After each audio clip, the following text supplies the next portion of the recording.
내용으로 가져와 봤어요.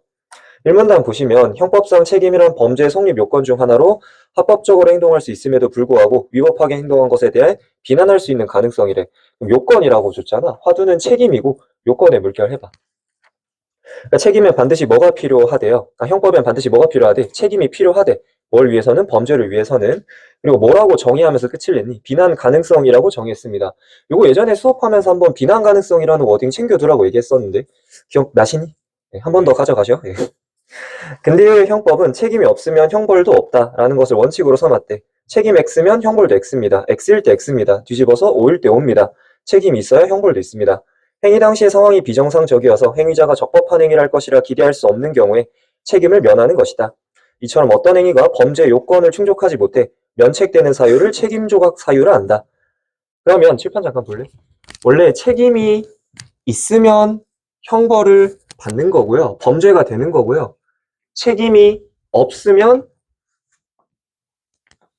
벌을 안 받아요.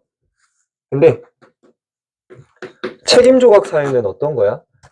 책임이 있음에도 책임조각 사유가 있으면 어떻게 돼요? 벌을 받아 안 받아? 안 받습니다. 그런 점에서 책임조각 사유는 뭐가 돼요? 일종의 예외가 되겠네요. 일종의 예외가 됩니다. 그래서 책임조각 사유가 눈에 띄네요. 책임을 없애주는 이유입니다. 그중 책임 무능력은 어떤 위법한 행위가 강요나 심신상실에 의한 것이라면 책임 무능력의 정의는 강요와 심신상실입니다. 행위자에게 책임을 물을 수 없기 때문에 처벌을 면하는 사유를 말한다. 그렇죠. 책임 무능력은 뭐에 해당하니? 책임 조각 사유에 해당하니까 책임 무능력이 만족된다면 어떻게 돼요? 형벌을 받지 않습니다. 그 다음 그 외에도 보다 흔하게 나타나는 책임 조각 사유로 법률 착오가 있다. 마찬가지로 법률 착오를 만족하면 책임이 있음에도 어떻게 돼요? 벌을 받지 않습니다. 어떤 행위에 대한 책임을 묻기 위해서는 행위자 위법성 인식이 있어야 안 돼요. 그럼 위법성 인식은 반드시 필요한 요건이 됩니다. 책임 조각 사유에서. 위법성 인식이란 자신의 행위가 법적으로 허용되지 않는다는 행위자의 인식, 말 그대로 인식이고요. 자신의 행위가 법률에서 허용되지 않음을 알면서도 인식하면서도 그러한 행위를 하였을 때 행위자의 위법성 인식은 처벌의 핵심 근거가 된다. 다만 뭐를 뺐어요? 구체적 내용이나 형량 등은 요구하는 게 아니래. 이런 것들은 뭐에 해당하지 않는데 위법성 인식에 해당하지 않는데 법이 있는지 없는지 정도만 알면 됩니다. 법률 착오란 행위자가 스스로 어떤 행위를 한 것인지에 대한 인식은 있으나 착오나 오인으로 인해 위법성 인식이 없는 상태를 말한다. 그러면 법률 착오를 설명하기 위해서 가져온 게 뭐였어요? 위법성 인식이었어요. 그러니까 책임 무능력은 되게 간단하게 정의하고 끝냈거든? 그냥 강요거나 심신상실이거나. 우리 상식적으로 심신상실은 보통 뭐예요? 술 마셨을 때. 후천적으로, 선천적으로는 어때요? 나이가 모자라죠? 나이가 모자라면 어떻게 돼요? 촉법소년이라고 하죠. 형사에서는. 그렇게 되면 어떻게 돼? 심신상실로 봅니다. 아니면 약 같은 걸 하게 되면 심신상실로 보죠. 계속 가볼게. 그래서 법률 착오는 위법성 인식이 없는 상태예요. 그러니까 말 그대로 착오니까 잘못 알고 있는 거야. 위법인지 아닌지 잘못 알고 있었나 봐. 그럴 때는 어떻게 돼요? 조각이 됩니다. 우리 형법은 16조에 자기 행위가 법령에 의하여 죄가 되지 아니하는 것으로 오인한 행위는 그 오인에 정당한 이유가 있을 때 하나여 벌하지 아니한다. 정당한 이유라는 워딩이 추가됐고요. 여기서 오인한 행위에는 관련 법률의 존재 자체를 모르고 있던 상황도 포함된다는 것이 통설이지만 형광펜 합시다. 판례는 이것이 법률 착오에 해당하지 않는다고 봅니다. 그러니까 존재 자체를 모르는 건 어디에 해당하지 않아요? 위법성 인식에 해당하지 않습니다. 그러니까 법률 존재 자체를 인식 못한다고 해서 위법성 인식에 해당하는 건 아니에요. 그래서 읽어봅시다. 예시를 하나 주네요. 즉 운전자가 변경된 교통법규를 모르고 이게 무슨 상황이야? 존재 자체에 대한 얘기입니다. 위반 행위란 경우에는 처벌을 면하지 않는다. 이중부정이네요. 처벌받습니다. 변경된 법률 인식을 못했어요. 그러면 인식을 못한 거니까 위법성 인식에 해당할 것 같잖아. 근데 그렇지가 않대. 뭐야? 여전히 처벌을 받아야 된대요. 그래서 법률의 존재 자체를 모르는 건 뭐에 해당하지 않는다? 위법성 인식을 못한다. 즉 법률 착오에 해당한다. 라는 말에 해당하지 않습니다. 말이 좀 복잡하죠? 이중부정도 나오고 OX가 왔다리 갔다리 이런 것들은 납득하시면 괜찮은데 납득이 안 되면 뭐예요? OX 잘 표시해놓고 읽으셔야 될 거야. 또한 상식적인 수준에서 도덕적으로 나쁘다고 인정되는 행위라는 경우에도 법률 착오의 대상에 포함되지 않는다. 상식도 해당한데 이에 따르면 걔는 재물에 포함되지 않는다고 믿고 타인에게를 사살하면 처벌을 면하지 않는다. 마찬가지로 강아지가 재물이 아니라고 강아지 해치면 어떻게 돼요? 그래서 비상식적인 얘기이기 때문에 처벌을 면하지 못합니다. 처벌 받아야 됩니다.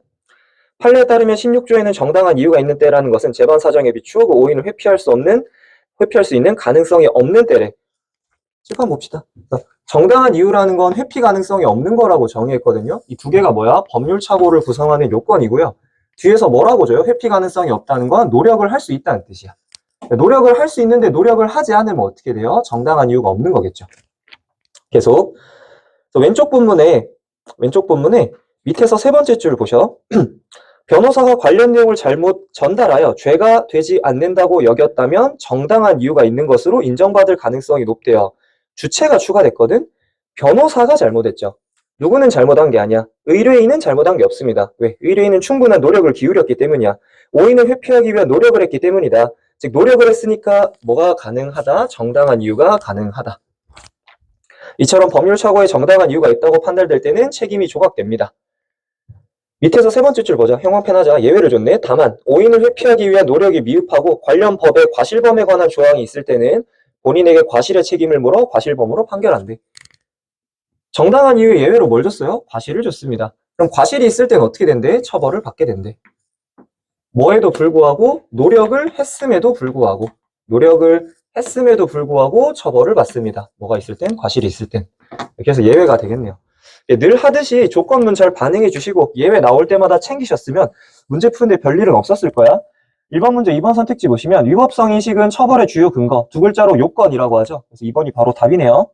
2번 문제 기억하고 니은 비교할 때 책임 무능력이랑 법률착오 비교할 때 4번 선택지 보시면 기억은 니은과 달리 행위자 위법성 인식이 있으나 강요에 의해 행한 경우에 적용될 수 있대요. 일단 책임 무능력은 강요가 정의에 들어있어요. 그래서 뒷단은 맞는 얘기고 앞단을 보실 때 위법성 인식이 없어야 하는 게 법률착오의 요건이었죠. 그러니까 달리도 맞습니다. 즉 위법성 인식이 없어야만 니은 법률착오에 해당합니다. 그러면 이제 책임 무능력은 뭐예요? 강요만 만족하면 위법성 인식에 대해서는 뭐 있을 수도 있고 없을 수도 있는 거죠. 그래서 달리도 맞고 위법성 인식도 맞고 강요도 맞습니다. 그래서 4번이 답이 되네요. 3번 문제 봅시다. 보기가 긴데 네 번째 줄 끝에 볼게요.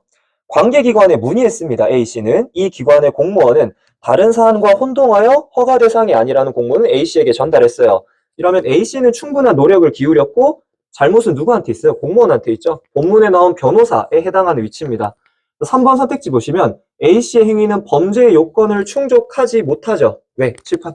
충분한 노력을 기울였잖아. 충분한 노력을 기울이니까 정당한 이유가 있죠. 그럼 뭐에 해당해? 법률착오에 해당합니다. 그래서 뭐가 조각돼? 책임이 조각되고 형벌을 받지 않습니다. 그래서 범죄 요건 충족 못해요. 3번이 답이네.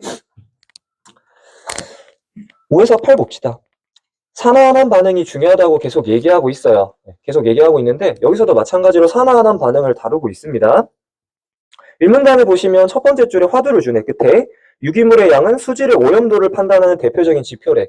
그럼 수질의 오염도를 측정하는 게 우리의 목표입니다. 그걸 위해서 사용되는 게 뭐예요? 유기물의 양이네요. 물속 미생물은 유기물을 세포 안으로 끌어들인 후 과정을 줍니다. 산화 반응을 일으켜 분해하고 세 번째 단계, 이로부터 생성된 전자를 이용한 환원 반응을 통해 에너지를 만들어낸대. 좀 칠판 보셔봐.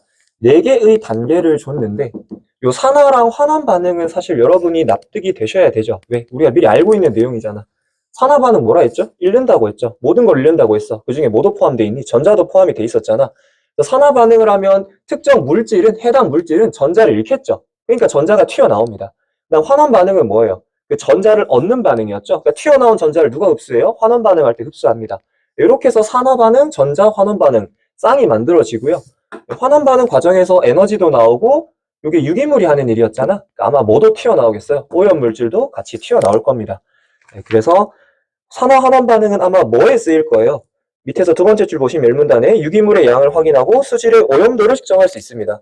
그러니까 유기물이 하는 일이니까 산화 환원 반응 거치면 에너지도 생기고 오염도도 생긴다 라는 얘기일 거예요.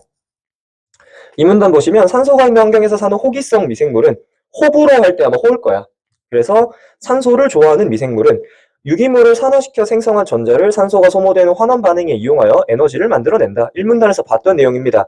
기억 수질오염 공정 시험법은 호기성 미생물이 에너지를 만들어낼 때 소모된 산소의 양을 측정하여 수질의 오염도를 측정한다. 산소에 체크해 주시고 오염도에 체크해 주시고. 자, 산소를 보면 뭐를 알 수 있대요? 오염도를 알 수가 있대요. 호기성이니까 산소를 소모할 겁니다. 그 산소의 소모량을 측정하면 오염도도 바로 알 수 있대. 비례네. 오염물질이 포함된 시료를 채취한 직후와 5일 후에 물속에 녹아있는 산소량에 비교한 결과 소모된 산소량이 많을수록 수록의 물결, 유기물이 많은 것이고 그만큼 오염도도 높대요. 화두직결 문장이네요. 형광펜 합시다.